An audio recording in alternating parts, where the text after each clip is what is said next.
Hi friends, தேங்காயும் வெல்லமும் இருந்துச்சுன்னா வெறும் 10 நிமிஷத்தில் குயிக்காக இந்த ஸ்வீட் ரெசிபி நம்ம ரெடி பண்ணிடலாம். அது செய்யறதுக்கு ஒரு மிக்சி ஜாரில் 3/4 கப் அளவுக்கு துருவின வெல்லம் எடுத்துக்கலாம். அதே கப்பில் 1 கப் அளவுக்கு தேங்காய் எடுத்திருக்கேன். தேங்காய் துருவியும் சேர்த்திக்கலாம், இல்லைன்னா இந்த மாதிரி கட் பண்ணியும் நம்ம சேர்த்திக்கலாம். இது ரெண்டையும் நல்லா நைஸாக அரைச்சி எடுத்துட்டு வந்துக்கலாம். இந்த அளவுக்கு நைஸாக அரைச்சி எடுத்துக்கோங்க. இது இருக்கட்டும்.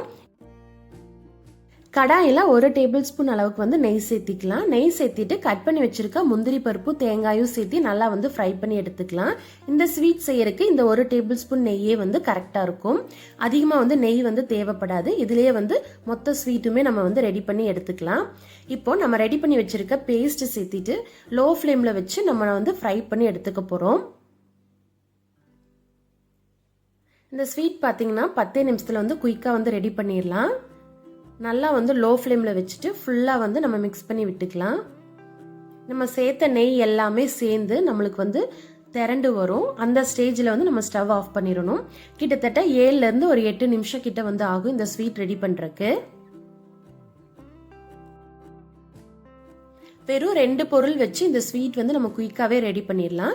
இது கூட 1/4 டீஸ்பூன் அளவுக்கு ஏலக்காய் தூளும் நம்ம ஃப்ரை பண்ணி வச்சிருக்க தேங்காய் முந்திரி சேர்த்து நல்லா கலந்து விட்டுக்கலாம். அவ்வளோதான், நம்மளோட ஸ்வீட் ரெடி ஆயிடுச்சு. பார்த்தீங்கன்னா தெரியும், பேனில் ஒட்டாமல் வருது. இந்த ஸ்டேஜில் ஸ்டவ் ஆஃப் பண்ணிடலாம். ஸ்வீட் சாப்பிடும்போது நம்ம வறுத்து சேர்த்திருக்க முந்திரியும் தேங்காயும் கடிப்படும் போது டேஸ்ட் பார்த்தீங்கன்னா அவ்வளோ சூப்பராக இருக்கும். ரொம்பவே குயிக்காக ரெடி பண்ணியாச்சு. கண்டிப்பாக ட்ரை பண்ணி பாருங்க. ட்ரை பண்ணி பார்த்துட்டு எப்படி இருக்குன்னு சொல்லி கமெண்ட் பண்ணுங்க.